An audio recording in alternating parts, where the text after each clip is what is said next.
Hello everyone. आज के इस वीडियो में हमारा टॉपिक है एपी कल्चर, जो कि टीजीटी, पीजीटी और नीट एग्ज़ाम में बहुत ही इम्पोर्टेंट टॉपिक है और इसमें से 2 या 3 क्वेश्चन एग्ज़ाम में ज़रूर आते हैं। तो इसको हम इस प्रकार से देख सकते हैं। तो हमारा टॉपिक जो है वो है एपी कल्चर। तो एपी कल्चर होता क्या है? स्टडी ऑफ बी कीपिंग, यानी कि मधुमक्खी पालन या उसके रख रखाव के अध्ययन को हम लोग क्या बोलते हैं?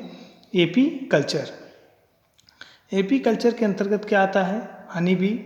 और हनी बी जो होता है बिलोंग करता है कहाँ से? Belong from phylum arthropoda, class insecta and order जो होता है इसका वो होता है हिम्नोप्टेरा। तो इसमें से ये क्वेश्चन कई बार पूछा गया है कि हनी का ऑर्डर क्या होता है? तो हिम्नोप्टेरा। तो हिम्नोप्टेरा इसका क्या होता है? ऑर्डर होता है। तो अगला हम देखते हैं, इसमें अगला टॉपिक दिया है लैंग्वेज ऑफ बी। तो लैंग्वेज ऑफ बी को किसने डिकोडिंग किया था? तो लैंग्वेज ऑफ बी को डिकोडिंग किया था कार्ल वॉन फ्रिस। ये एक साइंटिस्ट हैं, इन्होंने मधुमक्खियों के लैंग्वेज को डिकोडिंग किया था। इन्होंने बताया था कि the worker communicate information for location of the food source through vagal dance, यानी कि जो वर्कर होते हैं वो अपने सूचनाओं को कम्युनिकेट करते रहते हैं। कौन सी सूचनाओं को? भोजन के स्रोत को, यानी कि फूड सोर्स को, कि वो किस दिशा में है और कहाँ पर है। तो वो इसके लिए क्या करते हैं? एक वेगल डांस करते हैं। और वेगल डांस क्या है? वेगल डांस की जो फिनोमेना होती है उसी को हम लोग बोलते हैं लैंग्वेज ऑफ बी। या लैंग्वेज ऑफ बी के बारे में किसने बताया था? Karl von Frisch. तो इसमें 2 प्रकार के डांस होते हैं, एक राउंड डांस होता है और एक होता है वेगल डांस। जो राउंड डांस होता है, यदि फूड सोर्स जो होता है 70 मीटर के अंदर है तो वहाँ पे राउंड डांस होता है, और 70 मीटर से अगर ज़्यादा होता है और लॉन्ग डिस्टेंस होता है तो वहाँ पे वेगल डांस करते हैं।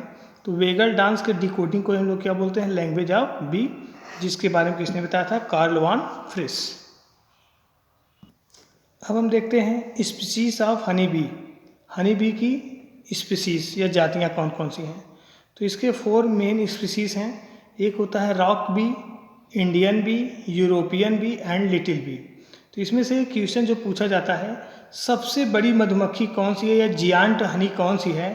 तो जायंट हनी या लार्जेस्ट हनी बी को हम लोग बोलते हैं रॉक बी, और इसका जूलॉजिकल नेम होता है एपिस डॉर्साटा। तो जो एपिस डॉर्साटा होता है ये लार्जेस्ट बी होता है, जिसको हम लोग जियांट बी के नाम से भी जानते हैं, या जियांट हनी बी। इसे हम लोग सारंग भी कहते हैं, यानी कि जो सरंगा होता है, सरंगा मधु होता है। अगला देखेंगे इंडियन बी। इसको बोटेनिकल जूलॉजिकल नेम होता है Apis indica, smaller than Apis dorsata. तो ये रॉक बी से थोड़ा छोटा होता है। तो अगला हमारा है यूरोपियन बी। और यूरोपियन बी जो होते हैं इसका जूलॉजिकल नेम होता है एपिस मेलिफेरा। और सबसे छोटी जो हनी बी होती है उसे हम लोग बोलते हैं एपिस फ्लोरिया। तो एपिस फ्लोरिया क्या है? लिटिल बी है, यानी कि स्मॉलेस्ट हनी बी के बारे में अगर पूछा जाए तो वो होता है एपिस फ्लोरिया या लिटिल बी। तो नेक्स्ट टॉपिक है हमारा स्वार्मिंग। स्वार्मिंग क्या होता है?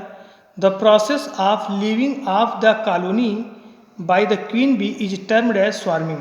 स्वार्मिंग का मतलब होता है यह एक प्रकार की ऐसी प्रक्रिया है जिसमें जो क्वीन बी होती है, रानी मक्खी होती है, यदि वो कॉलोनी को छोड़ देती है और एक कॉलोनी छोड़कर किसी दूसरी कॉलोनी को बसाने का प्रयास करती है तो उसको एक कॉलोनी को छोड़कर नई कॉलोनी बसाना पड़ता है। इस क्रिया को हम लोग क्या बोलते हैं? स्वार्मिंग। जो स्वार्मिंग की क्रिया होती है ये जनरली क्या होता है? स्प्रिंग सीजन में होता है, या एंड ऑफ स्प्रिंग या ईयरली ऑफ द समर। तो यहाँ पर हम फिर समझ सकते हैं स्वार्मिंग क्या होता है? The process of living of, यानी कि एक ऐसी प्रक्रिया है जिसमें ये छोड़ते हैं, क्या छोड़ते हैं? कॉलोनी। किसके द्वारा छोड़ जाता है? By queen bee. तो जो रानी मक्खी होती है वो कॉलोनी को छोड़ती है। इसी प्रोसेस को हम लोग क्या बोलते हैं? स्वार्मिंग। जो स्वार्मिंग का प्रोसेस होता है अगर इन एंड ऑफ स्प्रिंग और ईयरली समर। तो स्वार्मिंग का प्रोसेस जो होता है वो एंड ऑफ स्प्रिंग या ईयरली समर में होता है।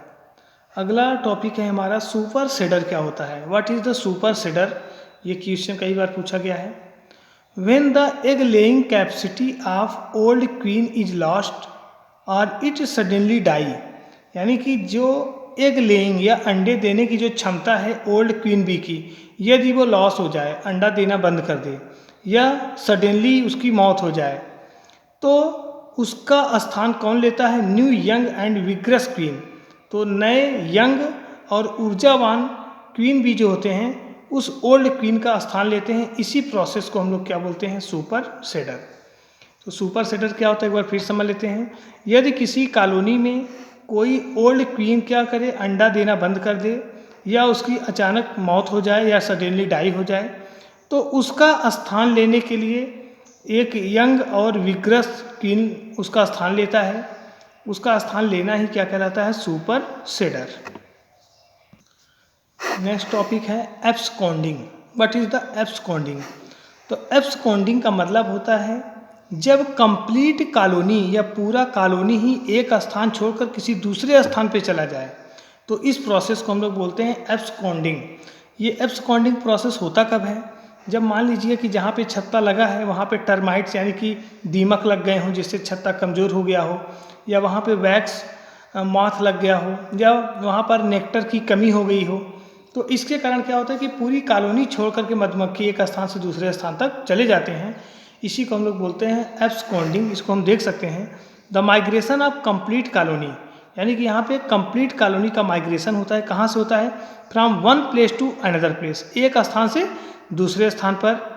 किसके कारण? Due to some unfavourable condition, कुछ प्रतिकूल दशाओं के कारण, जैसे डिस्ट्रक्शन ऑफ कॉम, यानी कि उसका जो छत्ता हो जाए वो क्या हो जाए? क्षतिग्रस्त हो जाए। किसके द्वारा? चाहे टर्माइट्स के द्वारा, चाहे वैक्स मॉथ के द्वारा। And scarcity of nectar producing flower around the hive, छत्ते के चारों तरफ या अगल बगल जो भी फ्लावर होते हैं यदि उसमें नेक्टर की कमी आ जाती है, तो इन सभी दशाओं में पूरी कॉलोनी यानी कि कंप्लीट कॉलोनी क्या करता है? एक प्लेस से दूसरे प्लेस पर ट्रांसफ़र हो जाता है। तो इस प्रोसेस को हम लोग बोलते हैं एब्सकॉन्डिंग। अगला टॉपिक है नुप्टियल और मैरिज फ्लाइट। तो नुप्टियल या मैरिज फ्लाइट किसे कहते हैं? The first swarm is led by the old queen, यानी कि जो पहला स्वार्मिंग का प्रोसेस होता है वो किसके द्वारा कराया जाता है? ओल्ड क्वीन के द्वारा। But the second swarm is led by 7 days old virgin queen which is followed by the drone and is called marriage flight. तो मैरिज फ्लाइट क्या होता है? यानी कि जो फर्स्ट मैरिज फ्लाइट होता है वो किसके द्वारा? ओल्ड क्वीन के द्वारा होता है। लेकिन जो सेकेंड होता है वो 7 days ओल्ड विर्जिन क्वीन के द्वारा होता है, जिसे हम लोग क्या बोलते हैं? मैरिज फ्लाइट कहते हैं। तो अगला टॉपिक देखते हैं। यहाँ पे कुछ नोट में दिया गया है hive consist of hexagonal cell, यानी जो छत्ता होता है मधुमक्खी का वो हेक्सागोनल कोशिकाओं का बना होता है। मेड अप ऑफ वैक्स, जो कि एक प्रकार का वैक्स होता है, और सेक्रेटेड बाय वर्कर्स एब्डोमेन। तो जो वर्कर यानी कि मधुमक्खी में 3 मतलब मेंबर्स होते हैं। इसमें से एक क्वीन बी होता है, रानी मक्खी, वर्कर होते हैं और ड्रोन होते हैं।